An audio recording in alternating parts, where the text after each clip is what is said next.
Bismillahirrahmanirrahim. Assalamualaikum warahmatullahi wabarakatuh. Waalaikumsalam warahmatullahi wabarakatuh. Amin ya rabbal alamin. Seluruh beriman yang dirahmati oleh Allah Subhanahu wa taala, alhamdulillah, puji syukur kepada Allah bahwa pada kesempatan kali ini saya Asep Hidayat bisa kembali berjumpa walaupun mungkin hanya melalui media sosial, dan alhamdulillah kali ini pun ditemani oleh sahabat kita, ada Pak Haji Huri atau Pak Tung. Pak Tung ya. Kemudian ada juga Bang Zai. Nah, ini yang tidak asing lagi ya, senyumnya sangat menawan hati. Dan tentunya ditemani guru kita Ustadz Danu yang alhamdulillah juga hari ini segar insya Allah ya, dan insya Allah akan menemani kita selama beberapa saat ke depan. Oke, seluruh beriman yang dirahmati oleh Allah Subhanahu wa taala, tema kali ini yang kita bahas adalah mencintai karena Allah. Kenapa mungkin tema ini kita munculkan? Karena memang sebentar lagi kan akan masuk di bulan Dzulhijjah. Ya, di bulan Dzulhijjah itu ada satu kegiatan yang mana tentunya mengorbankan segala sesuatu hal, terutama adalah berkurban kambing, unta atau juga mungkin sapi kan begitu. Nah, tetapi kan dulunya bukan itu sebetulnya. Sejarahnya adalah ketika Nabi Ibrahim diperintahkan oleh Allah Subhanahu wa taala untuk menyembelih putranya. Masih ingat putranya siapa namanya? Nabi Ismail. Ismail alaihissalam. Nah, sesungguhnya ternyata Allah itu bukan menyuruh Ibrahim untuk menyembelih anaknya, tetapi sesungguhnya dia menyembelih kecintaan kepada anaknya yang melebihi cintanya kepada Allah. Nah, kita akan bahas ya, mencintai karena Allah itu dalam kehidupan sekarang saat ini harus seperti apa. Kalau dulu Nabi Ibrahim itu seperti itu yang diperintahkan oleh Allah. Nah, sekarang kekiniannya itu seperti apa? Seluruh iman, untuk lebih jelasnya mencintai karena Allah seperti apa, kita akan dengarkan, kita akan simak baik-baik dari guru kita. Silakan Guru Nda. Terima kasih Ustaz. Bismillahirrahmanirrahim. Assalamualaikum warahmatullahi wabarakatuh. Waalaikumsalam warahmatullahi wabarakatuh. Amin ya rabbal alamin. Alhamdulillah. Memang kalau namanya mencintai karena Allah Ta'ala itu bisa sekedar lisan. Yang sulit itu adalah mengamalkan mencintai karena Allah. Jadi tadi sudah dibahas oleh Ustadz bahwa memang Nabi Ibrahim itu salah satu yang dicintai adalah Ismail alaihissalam. Nah, pada saat tersebut dimimpiin memang disuruh untuk dikorbankan di mimpian, tapi oleh Allah Ta'ala digantilah dengan kambing istilahnya, domba atau kibas dan sebagainya ya. Nah, sebenarnya persoalannya itu bukan adalah dengan langsung serta-merta langsung saya mau sembelih kan begitu. Tetapi di situ ada cerita tentang Nabi Ibrahim kepada anaknya. Jadi dialog ada dialog. Nah, di titik inilah sebenarnya kita harus memahami bahwa bukan sekedar mimpi kemudian langsung Ismail alaihissalam nggak diajak ngomong-ngomong langsung ditarik seperti itu kan begitu ya, bukan, ada dialog sebenarnya. Nah, dialog inilah sebenarnya itu bisa menjadi pelajaran kita. Nah, mencintai sesuatu duniawi ini memang tidak boleh kecuali semata-mata karena Allah Ta'ala. Walaupun secara lisan kita bisa, kamu kok kaya, oh saya itu cinta harta, cinta ini karena Allah, kan lisan namanya ya, tapi aplikasinya belum tentu. Nah, pada saat kita itu mencintai istri kita karena Allah Ta'ala, itu banyak hal yang harus kita kerjakan. Itu ya, satu, kewajiban kita sebagai suami menafkahi istri, kalau punya anak menafkahi anak kita. Yang kedua adalah membimbing istri, membimbing anak. Nah, inilah mencintai istri karena Allah Ta'ala. Pada saat membimbing istri, membimbing anak, kita kan sebagai imam nih. Betul. Jadi jangan memaksa istri, jangan memaksa anak juga. Kalau bilang kalau nggak dipaksa begini-begini, ya nanti dulu kita lihat istrinya tipe apa. Kalau istrinya itu ya nyantai, lihat suaminya ya nyantai, nggak usah dipaksa pun insya Allah mau. Apalagi tahu si suami itu memang dia berusaha untuk senantiasa dekat kepada Allah Ta'ala. Nah, di titik ini tidak ada paksaan, jangan ada ego, la ikraha fiddin, jangan ada paksaan dalam agama Islam. Itu harus kita tegakkan. Kemudian cara kita memberikan nasihat, masukan kepada istri atau anak-anak itu tidak juga mengolok-olok, tidak juga menyalah-nyalahkan, ngebully juga tidak boleh. Jadi harus benar-benar kita tahu bahwa kita ini walaupun imam, tetapi kita terhadap istri, terhadap anak-anak kita itu benar-benar bukan untuk memaksa agar istri dan anak patuh kepada kita, tetapi kita yang memberikan masukan juga patuh kepada Allah Ta'ala. Sehingga di titik itulah kita pada saat mau memberikan nasihat, pada saat kita itu memberikan nafkah, bukan terus kalau mamanya kita memberikan nafkah, suatu ketika istri itu berbuat salah sekali, 2 kali, 3 kali, kemudian dimaki-maki. Kamu itu, aku sudah bekerja keras ini kamu masih gini. Nah, kan bukan begitu juga. Kan? Tidak seperti itu, karena begitu itu namanya itu kayaknya mau balas dendam aja. Jadi mencintai istri, mencintai anak karena Allah Ta'ala itu bukan berarti kita hanya lisan, tapi langsung dengan amaliyah. Ya, contoh ada omongan yang baik antara Nabi Ibrahim dengan Ismail alaihissalam, itu kan ada kalimat-kalimat bagus, menurut saya itu sangat menyentuh istilahnya. Ya, jadi Nabi Ibrahim meminta anaknya mau dikorbankan, nah Ismail alaihissalam mempersilahkan, gimana ya itu ya. Nah, di titik inilah nanti sama, bagaimana kita mencintai sesuatu itu karena Allah Ta'ala. Saya memberikan nasihat pada Haji C, bagaimana memberi nasihat ini biar ia ada semangat, ia ada senyuman, tapi juga menjadi pemikiran agar oh iya, saya harus memikirkan ini. Jadi tidak seperti orang yang tertekan. Ya. Itu namanya cambukan.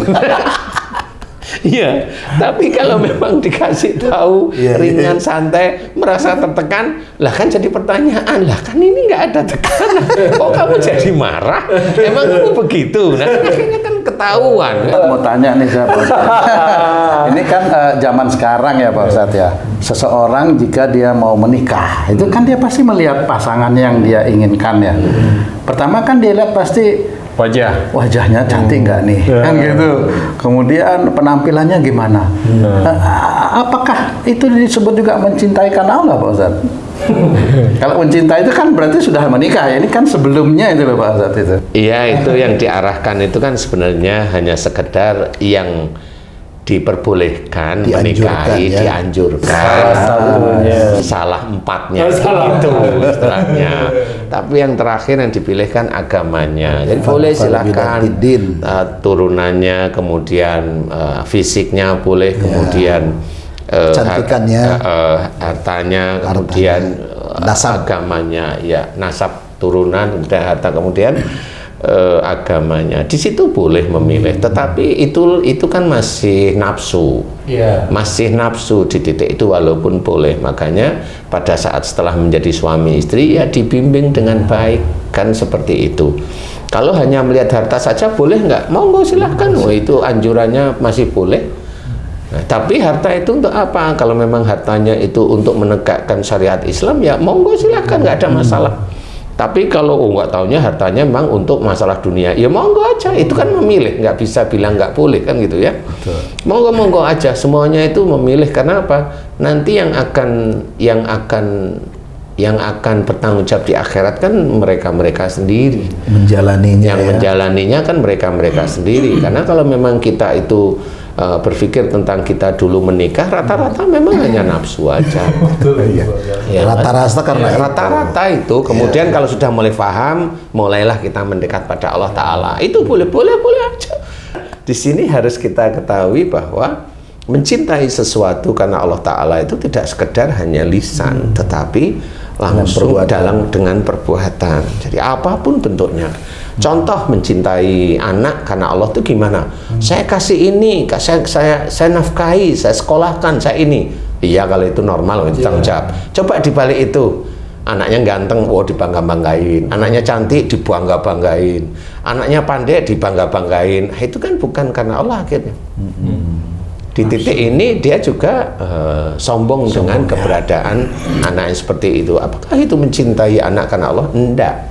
Berarti mencintai anak karena Allah itu membimbingnya untuk beribadah kepada Allah. Nah itu baru insya Allah. Mencintai istri itu kalau karena Allah berarti membimbing istrinya untuk menjalankan perintah Allah. Benar, itu benar. Terus kita ajarkan dekat kepada Allah Ta'ala dalam bagaimanapun. Karena tetap istri itu ujian bagi suami. Suami itu juga ujian bagi istri. Anak itu juga ujian bagi ayah dan ibunya. Seperti itu, ibu dan ayah itu ujian bagi anaknya. Sama seperti itu. Jadi bagaimana kita mencintai kedua orang tua kita itu karena Allah. Iya benar, kalau orang tua kita salah jangan langsung menghardik, membantah, ngomong. Kalau bagaimana kita mencintai istri karena Allah, ya kalau salah itu ya dielus kepalanya. Nah itu Ustaz, kan kita baru aja membahas suami nih mencintai istri karena Allah. Gimana kalau istri yang mencintai suami karena Allah tuh contohnya seperti apa Ustaz? Ya jelas, umpamanya istri itu tahu suaminya sebenarnya juga baik. Suaminya mencari rizki ya benar-benar cari rizki. Kemudian rizkinya ya halal, insya Allah thayyib, kan gitu ya. Nah kalau sudah tahu seperti itu pikiran sama hati itu langsung satukan bahwa ini suami saya ini benar-benar nggak ada curiga, nggak ada tanggung jawab dan sebagainya. Kemudian apa yang dilakukan sehari-hari suami kan insya Allah tahulah, kan gitu. Kalau sudah begitu luruskan aja ya niat, ya perilaku itu bahwa saya sebagai istri relatif ngikut makmum aja sebenarnya. Kan gitu. Nanti kalau mamanya suami salah ya tinggal subhanallah, selesai. Kayak sholat dong. Lah kan sama, emang kayak gimana? Ya betul imam. Kan gitu, hanya gitu. Tapi rata-rata ada nggak istri itu kalau suaminya salah subhanallah, emang gitu? Nggak ada manyun nih. Manyun. Kalau manyun masih mending. Nah, rata-rata seperti itu. Nah, itu istilahnya namanya istri tidak mengikuti jalur sunnah Rasul. Ya harusnya kan begitu. Lah betul nggak sih Ustaz? Enggak, saya malah kebayang. Jauh dulu itu. Jawab ini. Iya. Kalau suami mencintai istri kan begitu ya, dibimbing dan sebagainya dan sebagainya. Kalau istri juga sama, kalau istrinya suaminya ya nggak salah nggak ini udah manut aja, manut biasa aja. Kalau punya unek-unek ngobrolin. Boleh kok diskusi, wasyawirum fil amri, boleh, silahkan. Musyawarah dalam segala urusan dunia, boleh, tapi yang baik, diskusi yang baik dan sebagainya. Sehingga itu menjadikan keluarga itu benar-benar yang menuju ke arah sakinah, mawaddah, warahmah, itu menuju ke arah sana. Sehingga tidak ada kata-kata yang keras, kaku di antara suami istri. Itu kan harus belajar, tidak serta-merta kayak umpamanya saya istri itu pingin kayak seperti Aisyah. Lah iya, susah namanya aja udah beda kan gitu ya. Mencintai sesuatu karena Allah Ta'ala itu harus dengan perbuatan. Jadi kalau hanya lisan, anak SD aja bisa. Tapi dengan perbuatan, nah itulah. Sama umpamanya mencintai dalam dakwah itu karena Allah itu bagaimana? Nah pas saat dakwah itu dia benar-benar serahkan pada Allah Ta'ala. Jadi benar, dan kemudian pada saat kita itu kalau mau dakwah nih ya, kita itu berdakwah benar-benar kasih ilmu-ilmu yang jamaah ini kan heterogen ya, tercerahkan heterogen itu maksudnya tingkat keilmuannya kan macam-macam, pemahamannya jadi berikan pemahaman yang gampang tapi benar gitu loh. Jadi yang harus kita pikirkan adalah bagaimana mencintai sesuatu, mencintai itu karena Allah, termasuk mencintai diri kita karena Allah itu bagaimana kita itu sholat kita, bagaimana kita itu bicara, bagaimana bicara kita itu yang manfaat, bagaimana cara kita itu berpikir, bagaimana berpikir kita manfaat, semuanya karena Allah. Karena kita hafal banyak ayat yang kita hafal, banyak hadis yang kita hafal, sunnah Rasul insya Allah itu kita juga banyak yang kita pahami. Nah di situ itu kan kita harus memahami apa yang nanti kalau saya mendengar begini bagaimana saya harus melakukan. Nah dari titik-titik itulah mencintai diri kita karena Allah Ta'ala, ya kita mengerjakan amalan-amalan yang memang sudah disyariatkan oleh Rasulullah, sehingga jangan sampai kita itu melakukan sesuatu hal itu hanya karena kita lebih pintar, kita lebih ngerti, kita punya jabatan, kita pimpinan, kita imam, kita macam ini, itu bukan karena Allah Ta'ala aja. Insya Allah seperti itu. Baik, subhanallah ya. Luar biasa. Jadi cara mencintai makhluk Allah karena Allah itu bukan hanya sekedar ucapan, tapi harus dengan perbuatan. Saya masih ingat dengan satu kata-kata yang pernah disampaikan oleh Cut Nyak-Din. Cut Nyak-Din tuh pernah bilang sama suaminya, Teguh, siapa namanya? Tengku Umar. Kata dia bilang begini, suamiku, engkau tidak ada di hatiku. Yang ada di hatiku hanyalah Allah, engkau adalah pendampingku menuju Allah. Nah, ini orang yang bertauhid, yang penting mencintai Allah di atas segalanya berarti kan. Sama ternyata Teguh Umar juga bilang sama istrinya, Cut, engkau juga tidak ada di hatiku, yang ada di hatiku hanyalah Allah, engkau pendampingku menuju Allah. Makanya Masya Allah, dengan mereka saling mencintai karena Allah, maka hidupnya baik di mata umat, kan, menjadi pejuang. Maka mungkin keluarganya juga sakinah kalau semua dilakukan karena kecintaan kepada Allah ya. Insya Allah seperti itu, betul. Jadi makanya kita juga bisa belajar selain dari orang-orang yang memang agamanya cukup bagus, kemudian akhlaknya juga bagus, ya kita juga belajar yang paling penting itu nomor satu, belajar pada Rasulullah SAW. Ayolah kita benar-benar mencintai sesuatu itu karena Allah Ta'ala. Jadi karena Allah itu bagaimana caranya, ya udah belajarlah agama dengan baik dulu, kemudian pahami satu persatu, cari guru-guru yang memang baik, kemudian cintailah sesuatu itu karena Allah Ta'ala.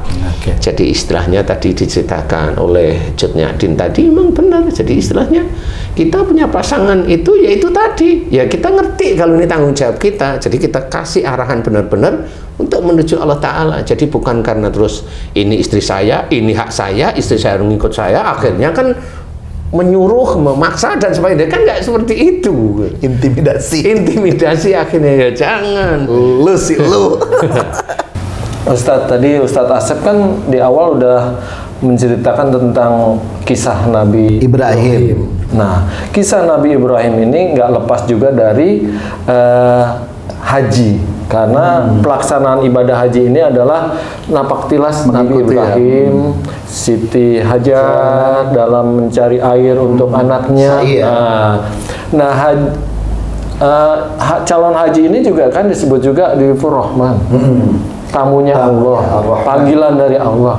Nah, orang yang pergi haji karena panggilan Allah, tentunya dia juga melakukan itu karena Allah. Melakukan karena Allah haji itu seperti apa sih, Ustaz? Melakukan haji karena Allah itu yang jelas dia harus tahu ilmu-ilmu untuk berhaji, bagaimana tawaf, bagaimana supaya nggak bingung. Ya, supaya nggak bingung. Bagaimana nanti di Mina, bagaimana nanti di Arafahnya, di Mina berapa hari dan sebagainya, itu kan harus tahu. Cuma ya memang harus ada yang bimbing. Kalau momennya kalau haji itu kan ada manasiknya. Cuma kadang-kadang manasik sebelum berangkat. Belum berangkat. Nah, biasanya manasik itu tidak masalah yang inti-inti seperti itu. Biasanya hanya biasa-biasa aja. Cuma memang ada sih, memang manasik yang inti ada. Tetapi kadang-kadang banyak juga jamaah itu yang belum paham. Persiapannya kayak sana ngapain aja. Betul, seperti itu. Jadi kalau menurut saya, ya carilah travel-travel yang sudah punya mengantongi ijazah haji. Izin pengalaman. Ya, ada pengalaman haji, membimbing haji, umroh dan sebagainya, itu fahamlah, insya Allah seperti itu. Nah, Pak Ustadz, itu tadi mengenai haji kan memang penting banget itu ya, karena di samping biaya juga luar biasa kan seperti itu Pak Ustadz. Kira-kira ada nggak travel yang menurut Pak Ustadz yang bisa nyaman bagi orang gitu, sehingga orang berhaji itu memang benar-benar karena Allah seperti itu Pak Ustadz? Iya, selama ini memang saya ya mengenal beberapa travel, tetapi saya akan memberikan referensi lah, insya Allah ya. Tidak perlu jauh-jauh. Ini Ustadz Asep ini insya Allah ya, kan beliau punya travel umroh, travel haji, alhamdulillah. Nah, mudah-mudahan ini selama ini saya kenal sama beliau kan ya alhamdulillah bisa membimbing. Kemudian dalam membimbing entah itu tawafnya, sa'i, dan di Mina bagaimana, kemudian di Arafah bagaimana. Beliau insya Allah bisa. Kesiapannya gimana Ustaz? Bismillahirrahmanirrahim. Aduh, sebetulnya malu nih guru. Gitu ya. Ya, mungkin ini memang salah satu perjalanan hidup saya yang harus saya lalui. Diizinkan oleh Allah untuk memiliki sebuah perusahaan tentang haji dan umroh. Dan alhamdulillah ini sudah berdiri dari tahun 2013 guru. Ya, kemudian 2017 alhamdulillah kita dapat izin dari Kemenag untuk umrohnya. Jadi resmi ini. Resmi ya. Kemudian tahun 2020 diakreditasi dan juga alhamdulillah baik ya menurut penglihatan atau pengamatan dari ya yang berwenang untuk mengakreditasi. Namanya apa itu, Ustaz?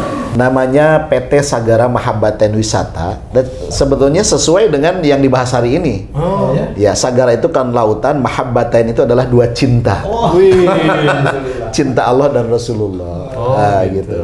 Nah, kemudian alhamdulillah guru, ini sekalian saya juga mengabarkan ke guru. Jadi tanggal 12 April tahun 2025 ini alhamdulillah Allah memberikan anugerah kepada kami amanah. Kita dapat izin PIHK-nya untuk haji. Jadi sekarang sudah ada izin hajinya juga. Alhamdulillah. Nah, memang ya kami mungkin sudah lama sih berkecimpung di dalam perjalanan umroh dan haji ini, sehingga kalau tadi guru bertanya masalah kesiapan ya secara ya pribadi insya Allah ya, karena memang perjalanan ibadah haji ini kan bukan perjalanan jalan-jalan biasa. Betul. Jadi perlu persiapan yang sangat matang. Dan yang penting juga tuh Ustaz, yang nggak kalah penting juga doa-doa dalam tawaf, sa'i, semua itu pakai toa atau pakai apa Ustaz? Ya, kalau dulu mungkin pakai ini ya, apa sih namanya Bang? Wireless ya.